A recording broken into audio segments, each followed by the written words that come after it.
Hi guys, hello everyone, hello mga sisilab, welcome back again sa our YouTube channel and this is me, your sisilabs Chading. And for today's video mga sisilab ay magre-reband po tayo at meron po tayong itatry na isang pang-reband dahil marami po ang nagre-request sa inyo na gawan ko daw ito ng video or ng review ng pang-reband na ito. At kung gusto nyo pong malaman kung ano ang pang-reband na ito at kung maganda po ba siya, please keep on watching. At bago tayo mag-proceed sa ating pagre-reband ay alamin muna natin yung history ng buhok ng ating client. So kung mapapansin nyo, medyo dry yung buhok ng ating client. Ito po ay galing sa perm or kinulot po ito 5 months ago at medyo maninipis ang strands ng buhok ng ating client at dry na rin ang kanyang hair gawa ng merong itong kulay at galing pa ito sa perm or galing sa kinulot. So kung gusto nyong malaman kung maganda po ba ang pang-reband na gagamitin natin at kung ano ang procedure na gagawin natin sa kanya, please keep on watching and let's get started! No one ugly allowed.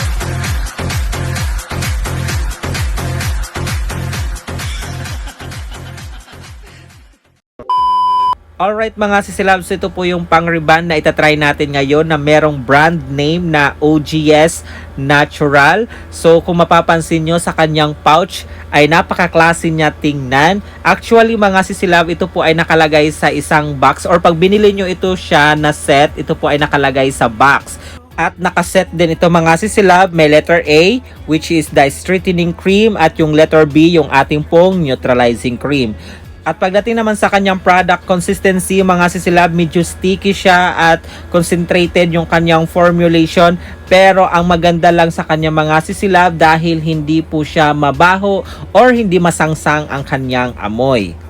Alright mga sisilab, let's get into the application. So since ang buhok ng ating client dahil ito nga po ay merong kulay at galing po siyang kinulot, so uunahin po muna natin a-applyan yung pinaka-regroot parts or kung mapapansin nyo yung pinaka-black parts niya, yan muna tayo magsisimulang mag-apply ng ating rebanding cream number 1 in dry application. So pagdating naman sa application nitong product mga sisilab, medyo sticky nga lang siya pero manageable naman siya once na in-apply natin siya at napaka-soft niyang i-apply.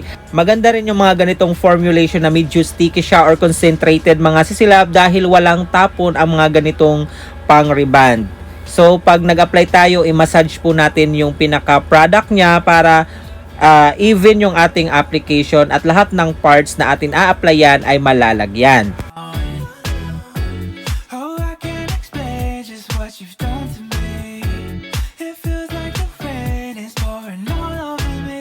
Alam nyo ba mga sisilab, plus 1 sa akin yung mga ganitong uri ng pang-reband na pagdating sa kanyang amoy ay hindi po siya mabaho. Just like sa mga branded na gamot mga sisilab ay hindi po siya mabaho or odorless siya mga sisilab. So kung naghahanap kayo ng mga ganitong uri ng pang-reband na hindi siya ganun kasangsang or walang amoy ay pwede po ito sa inyo.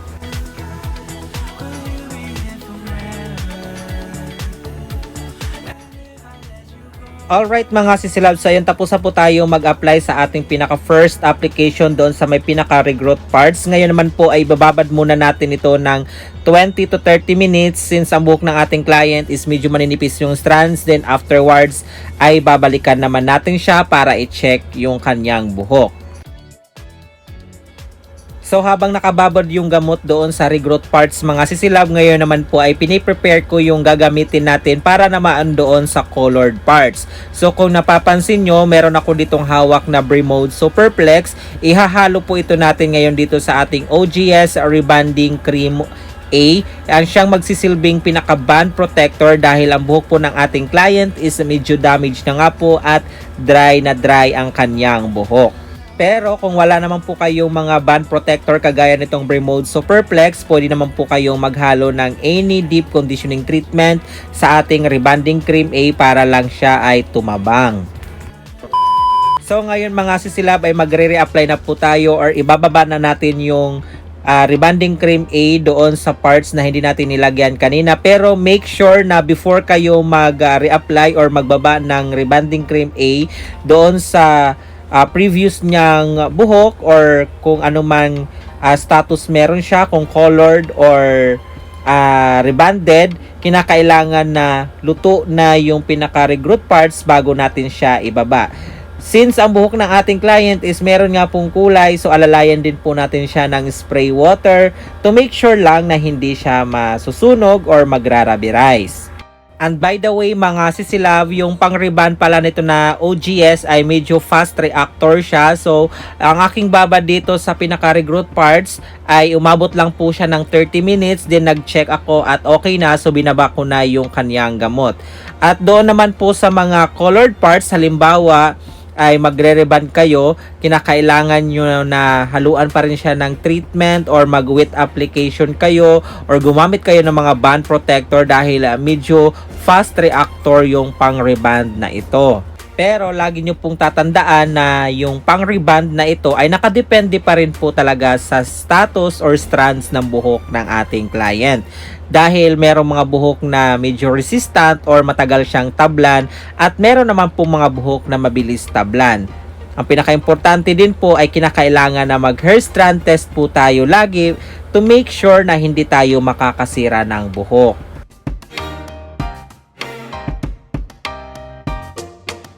Alright mga sisilab, after ko mag-reapply at ma-applyan yung doon sa may colored parts ay nag-extend lang ako ng another 10 minutes na baba. Then afterwards ay binanlawan ko na rin po siya.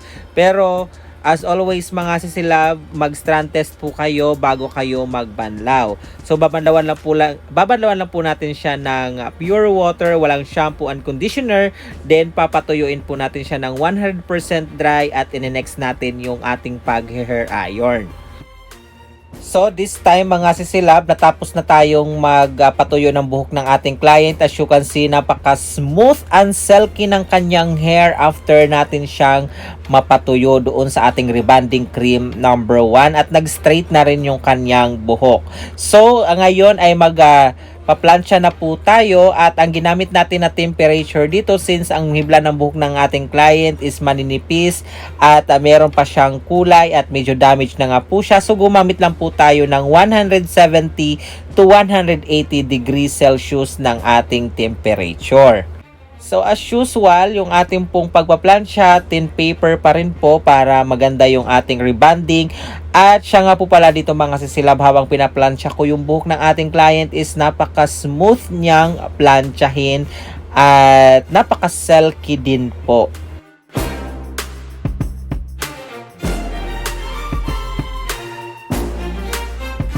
I don't know mga sisilab kung ako lang ba to or kayo din, pero habang pinaplansya ko yung buhok ng ating client gamit nga po itong pang-rebond na OGS, maganda po talaga yung impact niya sa akin habang pinaplansya ko siya dahil napaka-silky at napaka-smooth niya po habang pinaplansya ko siya. Pero syempre mga sisilab, nakadepende pa rin po talaga ito sa nagre-rebond.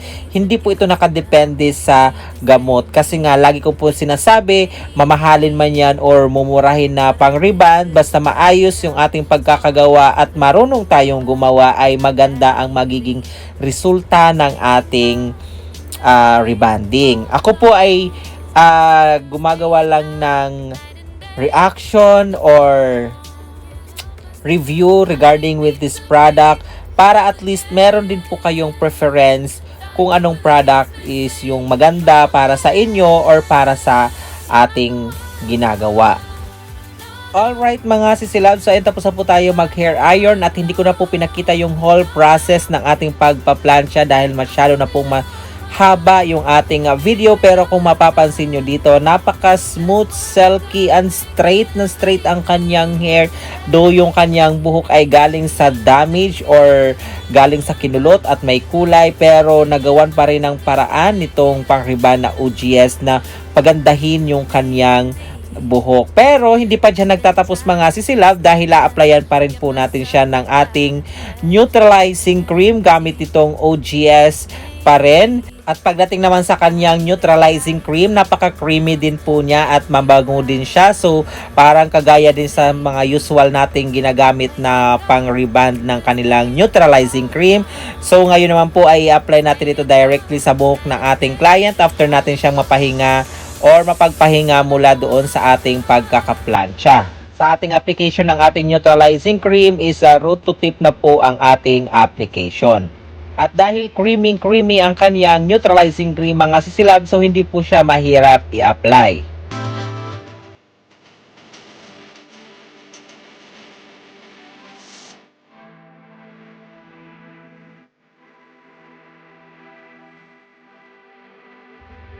At siya nga po pala mga sisilab, pinaplayan ko po siya dito ng purong neutralizing cream. So hindi ko na po hinaluan ng band protector or hindi ko hinaluan ng cream treatment yung ating neutralizing cream.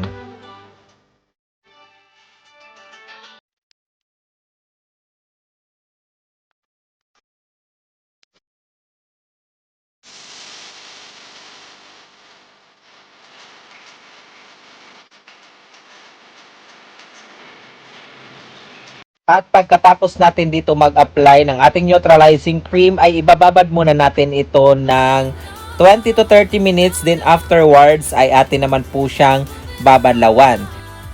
Then after natin siyang mabanlawan ay maglagay po tayo ng kahit anong treatment.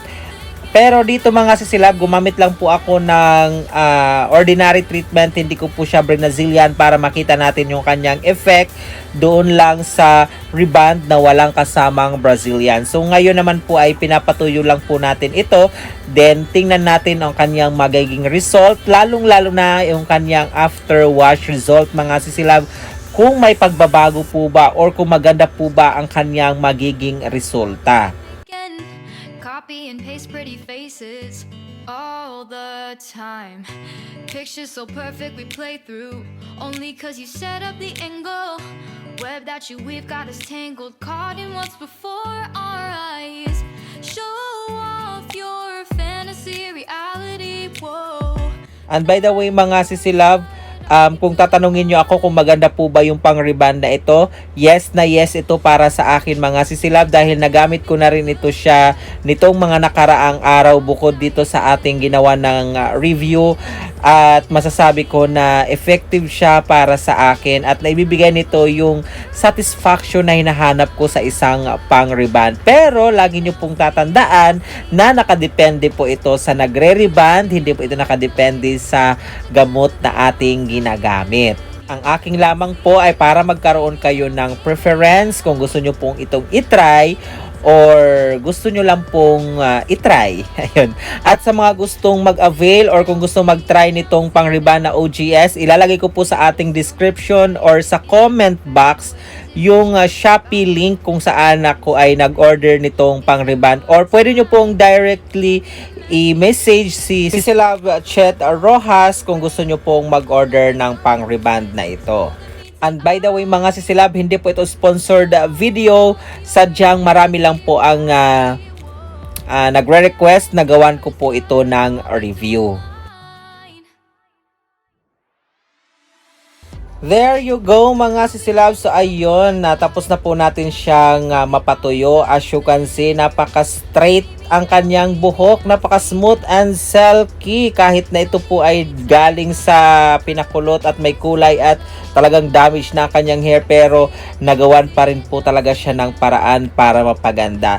Then papadaanan lang po ito natin ng kunting hagod ng panghuling plancha mga sisilab and let's find out the final look at syempre yung kanyang after wash result kung maganda pa rin po ba ang kanyang kalalabasan.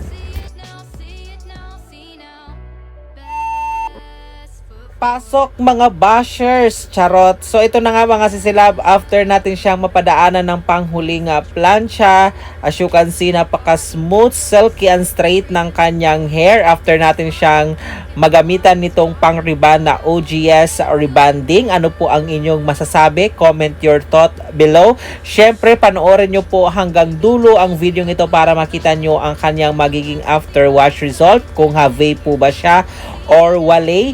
At hanggang dito na lang po ang video ito mga sisilab. Huwag nyo pong kalimutan i-subscribe ang ating YouTube channel at huwag kalimutan i-hit yung notification bell para always po kayo updated pag meron po tayong mga bagong upload dito sa ating YouTube channel. And this is Shading saying have a great hair day always mga silab. Until next video, bye!